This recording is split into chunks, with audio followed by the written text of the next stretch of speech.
മുരുകഭഗവാന്റെ ഏറ്റവും പ്രധാനപ്പെട്ട 6 പടൈ വീടുകളിലൊന്നായ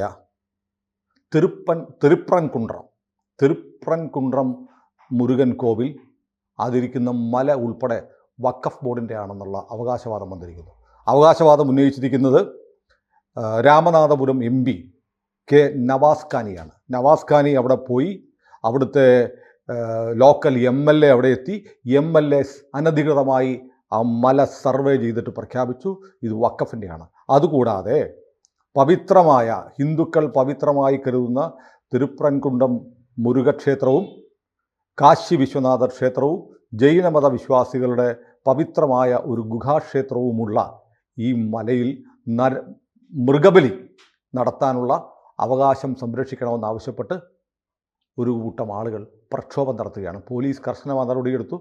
പോലീസ് തടഞ്ഞിരിക്കുകയാണ്. എന്നാൽ MPയും MLAയും പറയുന്നത് ഇപ്പോൾ മധുര പോലീസ് മൃഗബലി നടത്താനുള്ള വിലക്ക് പ്രഖ്യാപിച്ചിരിക്കുന്നത് താൽക്കാലികമാണ്. മുസ്ലിമുകളുടെ വിശ്വാസപ്രകാരം തിരുപ്രൻകുണ്ട്രം മലയിൽ മൃഗബലി നടത്തും എന്ന് പറഞ്ഞിരിക്കുന്നു. കൂടുതൽ വാർത്തകളും വിശേഷങ്ങളും നിങ്ങളിലേക്ക് എത്താൻ ABC മലയാളം സബ്സ്ക്രൈബ് ചെയ്യുക, ബെൽ ബട്ടണും അമർത്തുക.